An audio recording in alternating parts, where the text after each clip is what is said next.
जय श्री कृष्ण। साथियों, आइए आरंभ करते हैं भगवत गीता का 11वां अध्याय।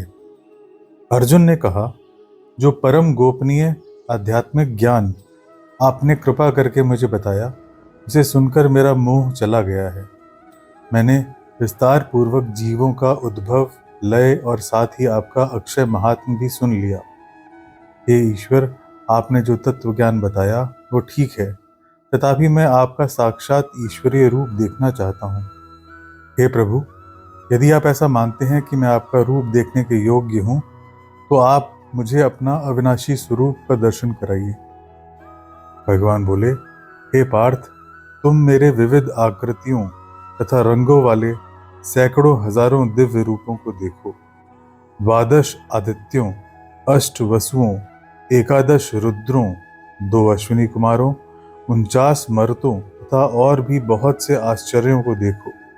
मेरे इस विराट शरीर में अब एक साथ संपूर्ण चराचर जगत तथा और भी जो भी चाहो देख लो, परंतु अपने स्थूल नेत्रों से तुम मेरे विश्व रूप को नहीं देख सकते। अतः मैं तुम्हें दिव्य दृष्टि देता हूँ, जिसके द्वारा तुम मेरी योग माया के ऐश्वर्य को देखो। संजय ने कहा, हे राजन, इतना कहने के बाद महायोगेश्वर हरि ने अर्जुन को अपना अलौकिक विश्व रूप दिखलाया, जिसमें वे बहुत से मुखों व नेत्रों से युक्त, अनेकों अद्भुत आकृतियों, अनेक दिव्य अलंकारों से विभूषित और अनेक अलौकिक आयुधों को उठाए हुए, दिव्य मालाओं तथा वस्त्रों से आवृत, दिव्य गंधों से लेपित, परम आश्चर्यजनक ज्योतिर्मय, अनंत तथा सर्वत्र मुख वाले दिख रहे थे। यदि 1000 सूर्यों का तेज एक साथ ही आकाश में उदित हो, तो वो कुछ हद तक उस महान परमात्मा की प्रभा के तुल्य हो सकती है। तब अर्जुन ने उन देवादिदेव के शरीर में देव, पितृ तथा मनुष्य आदि नाना रूपों में संपूर्ण जगत को एक साथ देखा। विस्मय से रोमांचित होकर उन्होंने भगवान को प्रणाम करने के बाद हाथ जोड़कर कहा कि हे देव, मैं आपके इस शरीर में इंद्र आदि समस्त देवताओं, समस्त प्रकार के प्राणी समूहों, कमल आसन पर बैठे ब्रह्मा, वशिष्ठ आदि समस्त ऋषियों और वसुकी, शेष आदि दिव्य सर्पों को देखता हूँ कि सर्व प्रकार के अनंत रूप आपके शरीर में असंख्य बाहु, उदर, मुख तथा नेत्र हैं। इसका कहीं कोई आदि, मध्य या अंत नहीं दिखाई देता। मैं आपको मुकुट, गदा तथा चक्र धारण किए और सर्वत्र प्रकाशित होने वाले ज्योतिर्पुंज के रूप में देख रहा हूँ, जो सब ओर से अग्नि तथा सूर्य के समान तेजयुक्त तथा असीम है और जिसकी ओर देख पाना कठिन हो रहा है। मैं ऐसा मानता हूँ कि आप ही अक्षर पुरुष तथा परम ज्ञातव्य हैं। आप ही विश्व के परम निधान, आप अव्यय हैं, शाश्वत धर्म के रक्षक और सनातन पुरुष हैं। मैं देखता हूँ कि आप आदि, मध्य तथा अंत से रहित हैं। आप अनंत बाहुओं और सूर्यों तथा चंद्रमा रूपी नेत्र वाले, दीप्त अग्नि की ज्योति आपका मुख है और अपने तेज से आप संपूर्ण विश्व को तपा रहे हैं। हे महात्मा, स्वर्ग तथा मर्त्यलोक के बीच का अंतरिक्ष और 10 दिशाएं एकमात्र आपसे ही व्याप्त हैं। आपका यह अद्भुत उग्र रूप देखकर तीनों लोग भयभीत हैं। ये सारे देवतागण आपके अंदर ही प्रवेश करते हैं। कोई कोई भयभीत होकर आपकी स्तुति करते हैं। महान ऋषियों तथा सिद्धों का समूह सबका मंगल हो कहते हुए आपकी स्तुति करते हैं। रुद्र, आदित्य, वसु, साध्य, विश्वदेव, अश्विनी कुमार, मरुत, पितर, गंधर्व, यक्ष, असुर और सिद्धगण सभी विस्मित होकर आपका यह रूप देख रहे हैं। ये महाबाहो, आपका यह अनेक मुख, नेत्र, बाहु, चरण, पेट और बड़े बड़े दांतों से युक्त भीषण रूप देखकर सभी लोग तथा मैं भी आतंकित हो गया हूँ।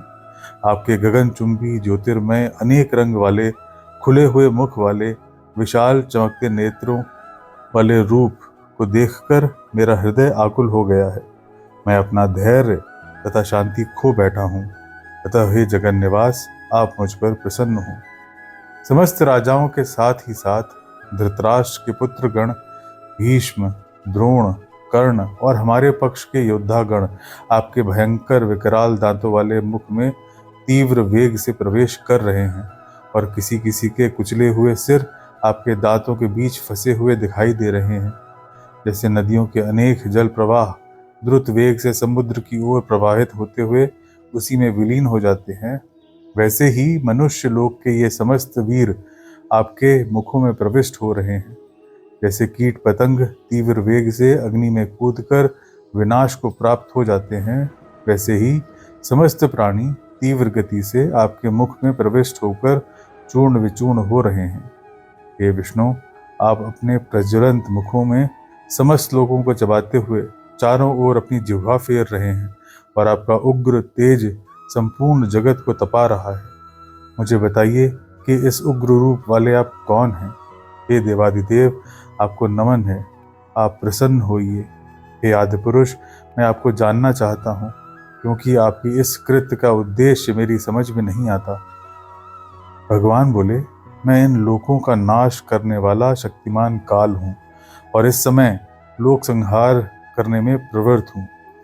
प्रतिपक्षी सेना में जो समस्त योद्धागण उपस्थित हुए हैं, वे तुम्हारे साथ युद्ध किए बिना भी जीवित नहीं रहने वाले। इसलिए तुम युद्ध के हेतु उठकर यश की उपलब्धि करो और शत्रुओं को जीतकर समृद्ध राज का भोग करो। ये लोग पहले से ही मेरे द्वारा मारे जा चुके हैं। तुम केवल निमित्त मात्र बनकर युद्ध करो। मेरे द्वारा पहले से ही मारे जा चुके द्रोण, भीष्म, जयद्रथ, कर्ण तथा अन्य वीर योद्धाओं का तुम वध करो। तुम युद्ध में शत्रुओं से अवश्य जीतोगे, अतः बिना व्याकुल हुए तुम युद्ध में लग जाओ। संजय ने कहा, केशव की यह वाणी सुनकर अर्जुन ने कंपित शरीर के साथ हाथ जोड़े हुए उन्हें प्रणाम किया और अत्यंत भय मिश्रित गदगद स्वर में कहा, हे ऋषिकेश, यह उचित ही है कि आपकी महिमा सुनकर जगत हर्षित तथा आपके प्रति अनुराग का बोध करता है। राक्षसगण भयभीत होकर सब ओर भागते हैं और समस्त सिद्धगण आपको नमस्कार कर रहे हैं।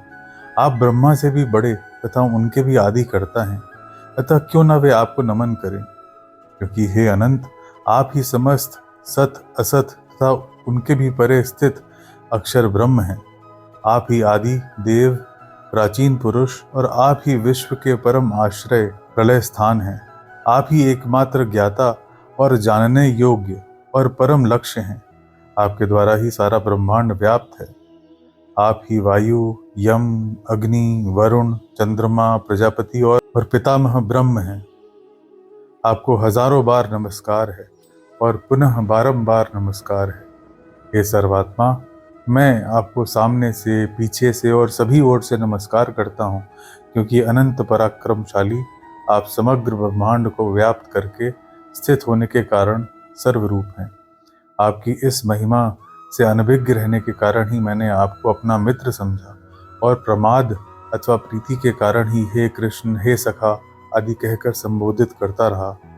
हे अच्युत, घूमते, सोते, बैठते, भोजन करते समय, अकेले या दूसरों के सामने मेरे द्वारा जो आपके प्रति असम्मान दिखाया गया है, मैं उन सब के लिए आपसे क्षमा मांगता हूँ। आप इस मर्त्यलोक के सभी स्थावर जंगम प्राणियों के पिता हैं। आप पूज्य गुरुओं से भी गुरुत्तर हैं। इन तीनों लोकों में कोई भी आपके समतुल्य नहीं है। फिर हे अतुल्य शक्ति, आपसे श्रेष्ठतर भला कोई कैसे हो सकता है? अतः हे प्रभु, मैं दंडवत प्रणाम करके आपकी प्रसन्नता के लिए स्तुति पूर्वक कहता हूँ कि हे देव, पुत्र के प्रति पिता के सम्मान, मित्र के प्रति मित्र के समान और प्रेयसी के प्रति प्रिय के समान आपको मेरे अपराधों को सहन करना चाहिए। हे देव, यह अभूतपूर्व दृश्य देखकर मैं आनंद से अभिभूत हूँ, परंतु साथ ही मेरा मन आतंक से भी ग्रस्त हो गया है। हे देवेश, कृपा करके मुझे पुनः अपना वही मानवीय रूप दिखाइए। हे विश्वमूर्ति, मैं आपको वैसे ही मुकुट और हाथों में गदा तथा चक्र धारण किए हुए देखना चाहता हूँ, अतः आप फिर से वही चतुर्भुज रूप धारण करें। भगवान बोले, हे अर्जुन, तुम पर प्रसन्न होकर मैंने अपनी योग शक्ति से तुम्हें अपना जो तेजोमय समग्र अनंत आदि और परम रूप दिखाया, उसे इसके पूर्व किसी अन्य ने नहीं देखा है। हे कुरुश्रेष्ठ, मनुष्य लोक में तुम्हारे अतिरिक्त किसी अन्य के लिए न तो वेदों के अध्ययन, न यज्ञ, न दान, न क्रियाओं के अनुष्ठान और न उग्र तपों के द्वारा ही मेरे इस रूप को देखने की संभावना है। मेरे इस भयंकर रूप को देखकर तुम आतंकित या विमूढ़ मत हो। भय को छोड़कर प्रसन्न चित्त के साथ पुनः मेरे उसी पहले वाले रूप को देखो। संजय ने कहा, अर्जुन के प्रति इस प्रकार कहने के बाद वासुदेव भगवान ने उन्हें फिर से अपना मानवीय रूप दिखाया और श्री कृष्ण ने अपना सौम्य रूप धारण करके भयभीत अर्जुन को आश्वस्त किया। अर्जुन बोले, हे जनार्दन, आपके इस प्रशांत मानवीय रूप को देख अब मैं शांत चित्त होकर अपनी स्वाभाविक स्थिति को प्राप्त हो गया हूँ। भगवान कहते हैं, तुमने जो मेरा अत्यंत दुर्लभ रूप देखा, देवतागण भी सदैव उस रूप को देखने के आकांक्षी रहते हैं। अपना जो रूप मैंने तुम्हें दिखाया, उसका दर्शन न तो वेद अध्ययन, न तप, न दान, न यज्ञ के द्वारा ही पाना संभव है। हे परंतप, अनन्य भक्ति द्वारा ही मेरे इस रूप को तत्वतः जानना, देखना और उसमें प्रवेश करना संभव है। हे पार्थ, जो मेरे लिए ही कर्म करता है, मेरे ही परायण है, मेरा भक्त है, आसक्ति से रहित है तथा संपूर्ण प्राणियों के प्रति वैर भाव से रहित है, वह मुझे ही प्राप्त होता है। भगवत गीता का यह अध्याय यहीं समाप्त होता है। ईश्वर से प्रार्थना है कि वे आप सबकी साधना में सहायता करें।